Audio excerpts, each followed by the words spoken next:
Warning, the Savage Nation contains adult language, adult content, psychological nudity. Listener discretion is advised. And now, the world's most exciting podcast, The Savage Nation, home of borders, language, culture. And here he is, New York Times best-selling author and National Radio Hall of Fame inductee, Michael Savage. Today's title has not been titled, but here's today's title. Now, behind me, you will see the Ten Commandments. Remember them? Before the trans community took over the world, there was a thing called the Ten Commandments. Remember them? You remember those antiquated, archaic, quaint instructions which you laughed at and you said that it was for Bible thumpers and fanatical Jews in black clothing? Well, now, since you threw that out of the classroom, the children don't know what sex they are, they don't know what gender they are, they don't know America's a great nation. They hate themselves, they hate their father, they hate their mother, they hate their country. Thank you very much, you psychotic left-wing bastards, you. But you know what? It's not over yet. The tide is turning. I'm very aware of tides. I live next to the water. I'm a boater for 40 years. And when a tide turns, sometimes you don't even know it's turning. It's turned. The Bud Light boycott was an example. The North Face boycott that's coming, another example. The school board meetings are another example. Your time is over, but you don't even know what's coming. I do. I'm a seer. I'm one of the few seers on the planet. I don't need you to confirm it or tell me I am. I know by my life's work what God has put me here for.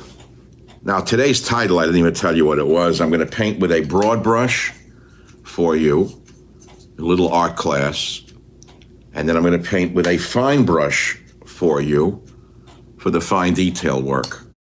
Today's title is, Did Musk Undermine DeSantis? It's a simple question, and you have to ask yourself, is that a possibility? Well, sure, it's a possibility.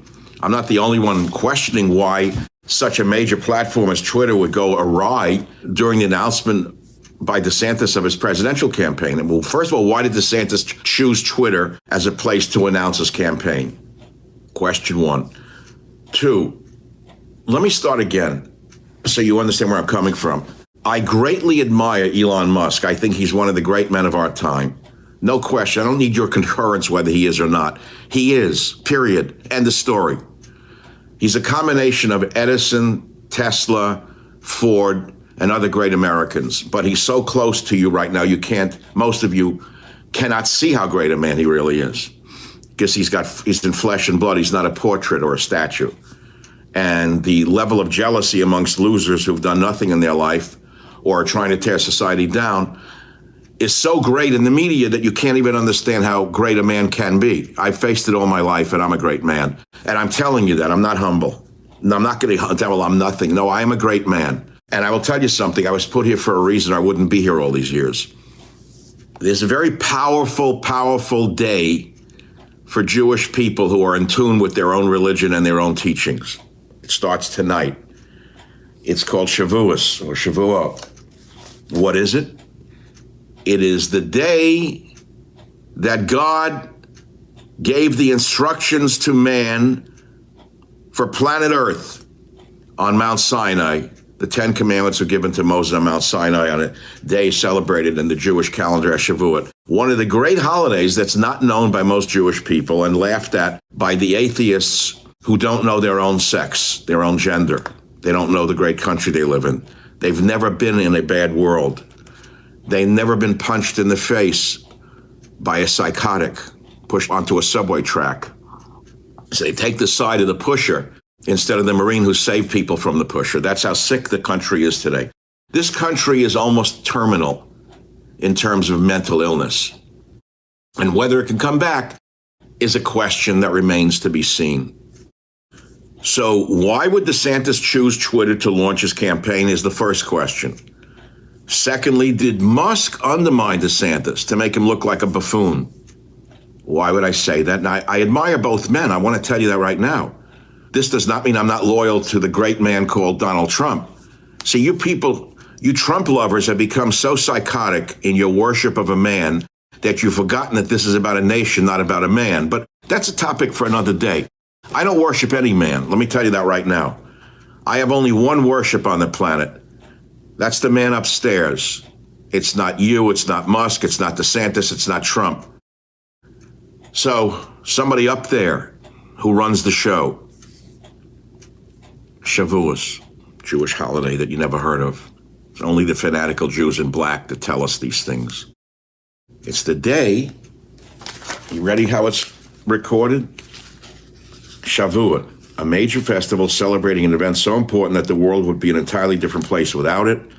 3,335 years ago on this day, meaning beginning at midnight tonight, tomorrow, the entire Jewish nation stood at the foot of Mount Sinai and the transmission of Torah from heaven to earth began. What is Torah? It's instructions. Instructions. The same manufacturer who produced the world that's called God provides instructions on what to do with it. That's all it means. So it's the day that the 10 Commandments were given to Moses at the foot of Mount Sinai. King David passed away on Shavuot, by the way. It's a very powerful day, and those of us in tune with our own traditions. I can go off on a tangent now for 10 minutes on itself, because if you study Native American culture, as I did as an anthropology student for many years, I wrote Earth Medicine in 1972, it was published. I devoted my life to it for 2 years before it was written. You see traditions and beliefs that you may think are quaint and have no meaning. But you didn't live on this continent for 20,000 years. They did, they have, they are. They have their own traditions, their own way to tune in to the Great Spirit. So, what I'm telling you is a deeply researched subject. Deeply researched not by me, but by geniuses going back thousands of years. And you're going to listen to someone who holds up a can of Bud Light, who doesn't know who she is or it is? That's your idea of what America should become? This is not about tolerance. This is about insanity versus sanity. This is about survival versus death. This is about a country and a nation and a people surviving or dying. This is about life and death. This is about letting psychotic, degenerate sickos poison our children. No society on earth would tolerate this. How many years have I been preaching liberalism as a mental disorder? Wait, there's a cup by that title, and I'm not selling cups. I try to warn you. I told you what would happen. I can tell you today what's going to happen tomorrow. I don't mean by the day or with this. But you know, I've lost track of what I was trying to tell you, so I'll go back to the broad brush. The broad brush. The broad brush is, did Musk sabotage DeSantis? Okay, so let me make it simple. In a broad brush. A couple of years ago, I was in the White House about to visit Donald Trump, and I was in an anteroom, and in comes Elon Musk with 3 bodyguards who look like Secret Service agents themselves and an attaché to visit Donald Trump. So why was Musk visiting Trump? I don't know. I wasn't there. I can't tell you anymore. Why was I visiting Trump? That I could tell you, but you're not interested and it's not important. I didn't ask for anything, by the way, and he didn't ask for anything. It was more of a social visit than anything else for me. But I have to believe that the world's richest man doesn't waste his time on social visits. So Musk goes in to see Donald Trump. Obviously not to say hello and have a hot dog. He wanted something. What do you visit a president for? Me, I didn't want anything. I wanted to visit him. I didn't ask for anything. I didn't get anything. I don't need anything. See, the beauty is I don't need anything. What I need is from him. That's the only thing I need is up there. Michael Savage, a host like no other. So I put together 2 and 2, and I came up with 4, which is DeSantis' launch was a disaster. It's a worldwide horror show, and everyone's laughing at him, which is sad because I like DeSantis. Point blank, I like DeSantis. I think he'd make a fine president. I've seen all the conspiracy theories about the secret societies, and he's Bush too. I've seen it all. But that could be Democrat propaganda as well to undermine any Republican. All I'm interested in is making sure Joe Biden goes to the rest home and gets the rest he needs before there's no country left to worry about. And God forbid, before Kamala Harris puts the final stake into the eagle. So what did Musk get from Trump, I ask myself? Putting 2 and 2 together. What other company does Musk own besides Twitter, which is a hobby for him? Oh, you forgot about SpaceX. You forgot how great a company that is. You forgot about the rockets, the satellites. You forgot that the Ukrainians couldn't be fighting the war without the space link that he owns. Oh, you forgot all of that because you didn't read it in the local little whatever you read. You didn't hear it on a dumb podcast. So Musk is one of the most brilliant people on the planet currently living. He owns SpaceX, and his contracts are with who? The federal government, schmuck. Who's running the federal government, schmuck? Donald Trump? No, schmuck. He's not president, schmuck. Joe Biden and his minions are running the federal government, schmuck. So now can you put 2 and 2 together and come up with 4? Or you still come up with gender identity? This country is so sick that all the stories all over the internet are about sex, drugs, and rock and roll. And which idiot has the best abs or the best breasts that were implanted by a degenerate plastic surgeon somewhere in Beverly Hills? That's the country today. Not the illegal alien armies coming over the border, not the meltdown of the economy, not inflation, not the crime wave, not African-American lunatics pushing people onto subway tracks. Oh, did I say that? I mean, there's an identity to who's pushing who on tracks? Yeah, it's white supremacists pushing women onto tracks in New York subways. So my theory is only a hypothesis painted with a broad brush that Musk is so smart that he's 50 steps ahead of us. So he decides to seduce DeSantis into launching his announcement on Twitter, which was unto itself stupid. Shouldn't have been done that way. And then everything goes wrong. The system doesn't work, and it looks like a schmendrick who can't manage even a launch, so therefore don't vote for him. So what does Musk get out of it? He was working with the Biden people in this theoretical hyperbole that I'm giving you. And he secures his relationships with NASA, with the federal government, with multi-billion-dollar contracts, et cetera, where to launch, how to launch. No one does anything in this country on that level without a relationship with the federal government. So that's why my hypothesis or theory could be based upon, it's a plausible reality. Let's put it to you that way. So I'm giving you a seminar in plausible realities here.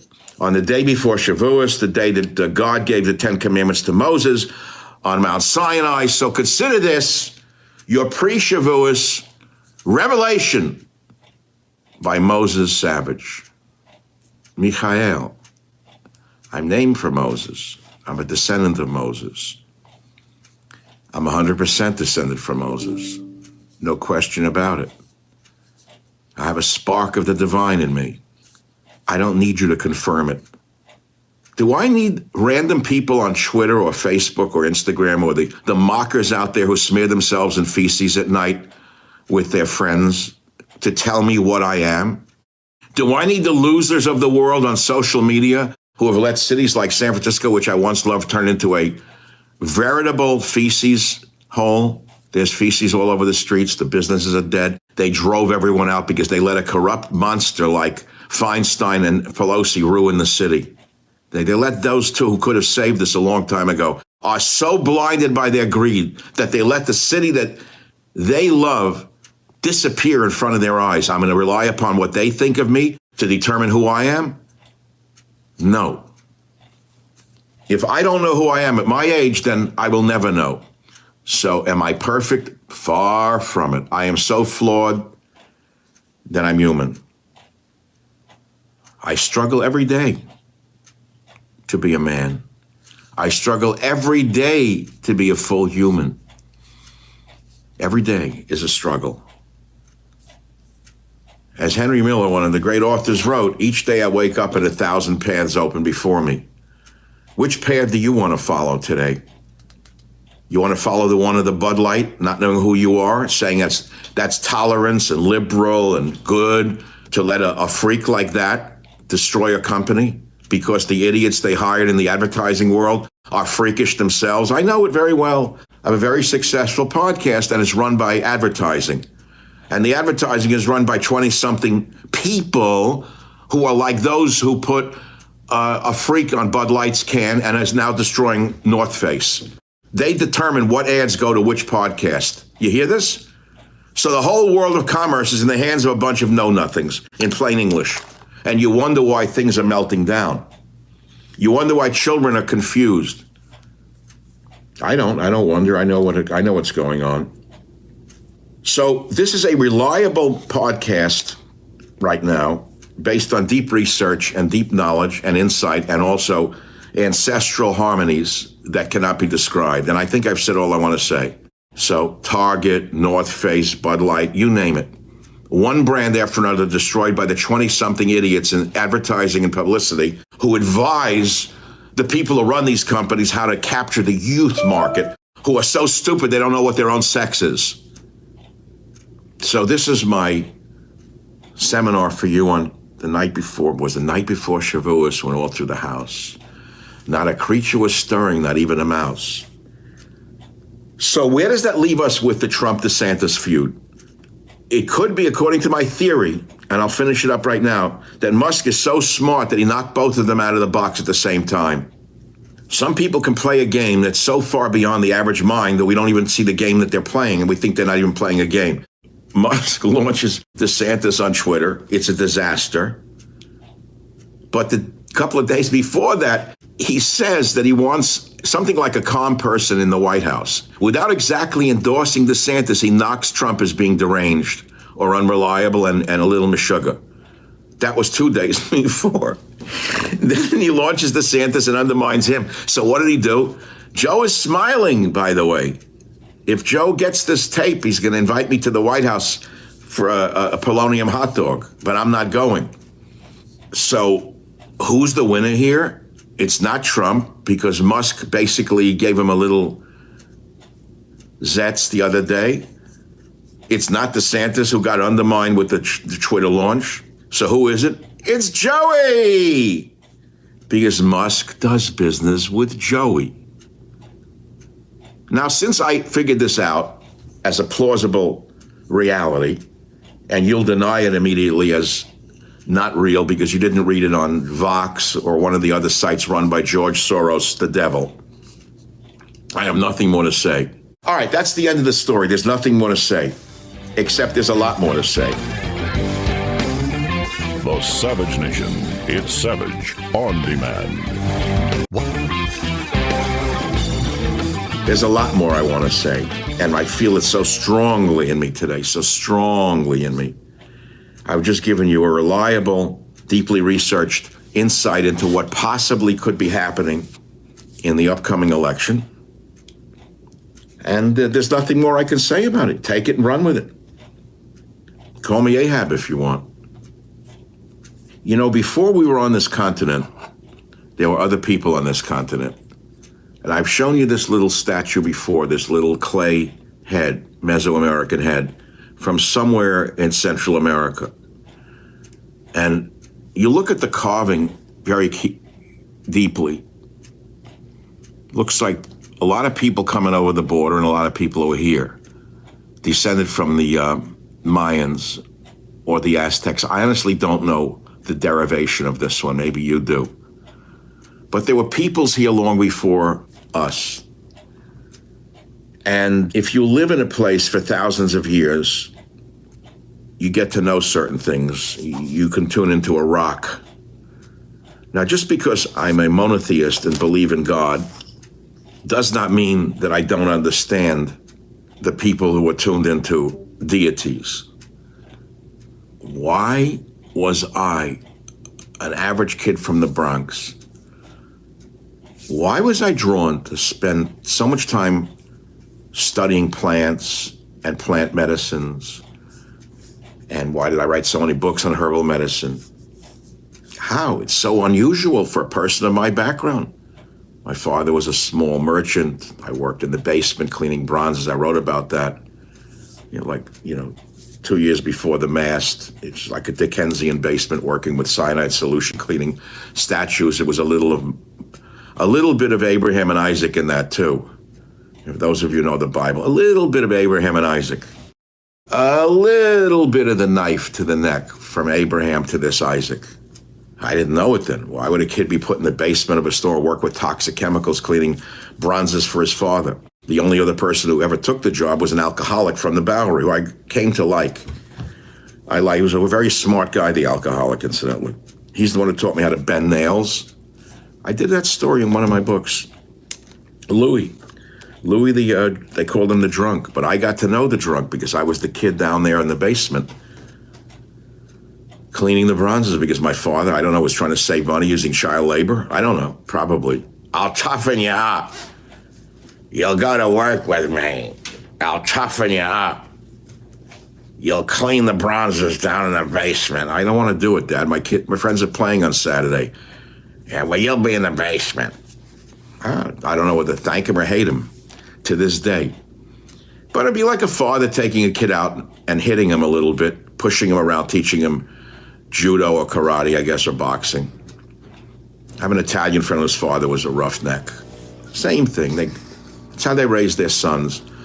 Others, they were afraid they'd wind up holding a Bud Light can in their mother's underwear. That's the way they thought. They were a little different. So, my friends, we've touched on a lot of things today.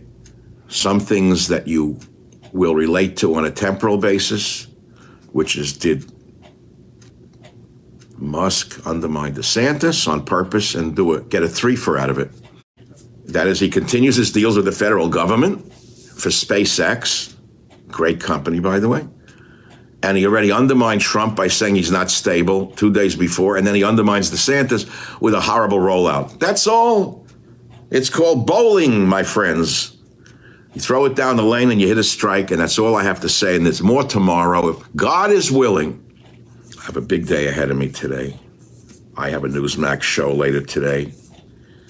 I'm doing 4 or 5 Newsmax shows a week. Apparently they like me so far. By the way, I don't want a show there. I don't want you to think that I'm trying to get a television show. No, I had a 26-year career in talk radio. I was on over 350 stations at the peak. I'm very content. I'm doing more than I ever did in my life right now. You tried at age 20. 2 podcasts a week, bonus podcast, finishing a book coming out in September that you're not going to believe. It is my final and last nonfiction book published by Newsmax. It's going to be a huge success. We know that. It used to be a joke in the 70s in San Francisco, which is that if someone opened a bar, they didn't say, it's not a matter of whether it will be successful. It's a question of how successful it will be. So the book will be a big hit, big deal. The message is what the big deal is, not how many copies I sell. Remember I told you years ago on radio, I would throw pebbles into a calm stream called ideas, and the ripples that would go out to the world are what's important. I tried my best. Borders, language, culture, it didn't take. It took with Trump and his campaign. They used my books. I was told that by someone who wrote his speeches, that they took all of my books and boiled them down and wrote the speeches. You don't have to believe me. It's the way it is. It doesn't matter whether you believe Michael Savage or not. What matters is I'm telling you the emes. I'm giving you the truth, period, end of story. You don't believe me? That's your problem. Go listen to Occasional Cortex sitting in a toilet telling you the truth about nothing. So that's it. That's the whole story. It's early in the morning, or I would hold a celebration for you right now. I would do the Hasidic thing. I'd start to sing. I'd bang the table.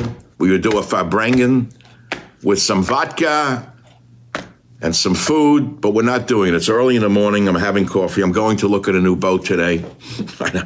How did I jump to that? Because it's like I used to do radio shows like this. I got out of boating. I sold my last boat 6 months ago. I said I'd never get back in boating, but, I must go down to the sea again, to the lonely sea in the sky. The sea is in my blood, boys and girls. So I'm getting a smaller boat, but not so small that it rocks on the water. I don't want a rowboat. I sold a 20-ton boat, a beautiful 43-foot Grand Banks that I loved, but it became too much trouble for me. It was too many problems. The maintenance on boats is very high. I didn't want a high maintenance boat. But I did enjoy going out. I love being in tune with the water. I don't take people out on boats. I don't go out to talk on a boat. Why go on a boat to talk? I could sit in my living room and talk over drinks. I go out on a boat. I like to hear the wash of the water against the hull. I like to watch the seals. You see them occasionally. Once in a while, a porpoise offshore. The birds, mainly, the birds. Never mind the wind and the waves. I mean, in that way, I'm sort of very much an ancient mariner. This fellow, whoever carved this, would understand me. Maybe you do, maybe you don't. I like to be in tune with the waves, the wave action, the water, the wind, the fog, the seagulls, but most importantly, the birds. The birds teach me so much. They teach me in ways I can't even describe. The pelicans are my friends. I talk to them. Sometimes I would go out on that boat, and I swear to God, they'd fly right over my boat, and I'd start jumping up. I'd come out from the wheelhouse, and I'd say, hello, hello, hello. And I'd look up at the birds. Who are they? Where are they from? What are they teaching me? Wow. I love seagulls. I love them too. They're considered, like low-grade birds. They're so amazing. You watch a seagull caterwaul upside down for a piece of bread, you'll know what I'm talking about. I had a sailboat. I don't like sailing. I admire sailors enormously, but I don't have the patience for sailing. Also, I like to single-hand the boat. I don't have the patience nor the ability to single-hand a sailboat. I go out to be on the water, not to run a boat. You get it? See, there's two different things. I love sailing. I admire sailors enormously, but I'm not a sailor. The reason I like power boats is that I can go out and shut the engine or run it 2 or 3 knots, and I can actually feel and hear the water, watch the birds, put it on autopilot, right? Okay, so that's the whole story. Again, I went into another area I didn't mean to go into, but it's a day I'm looking at another boat is what I'm getting at. I swore I'd never get into boats again. In the last number of years, I started with a sailboat in Hawaii. You may not know this, a 22-foot sailboat called the Tarangi. I never told you my sailboat story. It had no engine. It was in the Ala Wai Yacht Harbor. Well, God, it was a long time ago, 1968, 69. It's a long time ago. I had this little wooden sailboat, and I got swept out to sea without an engine. I didn't know how to sail. I was so filled with hubris, which is not self-awareness, but a sense of indomitability. So I come from New York, I buy this sailboat. I thought I could do anything. I found that I couldn't. I didn't know how to sail, but I took the boat out of the Ala Wai Yacht Harbor, I said, this isn't so hard. And then when I was halfway across the channel, I didn't know, I said, well, how do I get back? I didn't even know how to turn the sail around to get back. And I had no engine. That's when I realized sailing is a little more difficult than I thought. All right, long and short, as I learned how to drop the sail and use the tiller to turn it around, I got my way back. It was murder. That's when I decided I like power boats. So here in California, I've owned numerous power boats. People asked me the other day, I'm not going to go into the boats now, but I just sold a 20-ton Grand Bank 6 months ago, which I loved. Great boat. And again, I miss going out on the water, but I needed a crew member to go out in that boat. I needed someone to be with me. It was too big a boat for a single person. Not only the running of the boat, but the maintenance of the boat. I had to have a washer and a varnisher and an engineer and a mechanics. It was too much work. So I'm buying possibly a smaller, brand new boat that I can single hand. This will be my last boat. I mean, we know it's the last boat. I'm going to name it. Oh, I came up with a name. You want to hear the name for my boat? Hold on a minute. I don't have it. I wrote it last night before going to sleep. No, I'm not going to share that now. I'll do it another time. No, it's not called My Last Boat, but that'd be a good one. No, I sold the Jags. I'm getting rid of a lot of stuff. A lot of stuff. Very charged days for Michael. I was saving this for tomorrow, but I'm going to give you a hint today. For several years now, I've been organizing all of my papers, my writings, my memorabilia, my radio tapes. I have them going back a very long time to the 60s. I've been organizing them all. All of my 8mm and Super 8mm movies were condensed into one reel by a film guy a few years ago. That was the first thing I did, was the Super 8 movies. I found one of my dad in his store, God rest his soul. Abraham, his name was Benjamin, but I call him my Abraham because I was his Isaac. As I told you before, I found him in a store, and it's like the family movies, but me in Fiji collecting plants, all that stuff. So I have that. Tomorrow, to make a long story short, again, I'm just a whole separate story. Maybe I'll save this for tomorrow. It's too long already. My writings have been, are being stored, housed, permanently stored and housed at one of the world's greatest research institutions. It took me years to establish a relationship with a library and a university where my papers will be stored for a very long time. It's called, scholarly work. Say, oh, you're not important enough. You're just a loudmouth talk show host. That's if you believe in Bud Light being destroyed. That's if you believe in feces in the streets of San Francisco is a mark of tolerance. Then that's what you think about me. But that's not who I am. They think enough of me to put me in the same collection as the largest collection on earth of some of the greatest writers on earth. But I'm not going to tell you about it right now. Tomorrow they're coming, finally, for the fourth visit to pack up all my writings, all my manuscripts, all of my memorabilia for the final move, which will occur at a future time, to this storage facility where scholars in the future who may be interested in the man who created so many things, including Borders, Language, and Culture. Who was he? How could this multidimensional man, who was he? He was a poet in New York. Then he was a researcher on ethnobotany. He was a nutrition person with a PhD. Plant collector, worked with primitive peoples. He wrote 30 books. He wrote fiction.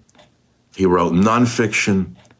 Apparently, some people understand that I'm not just a talker. That would have been unto itself enough.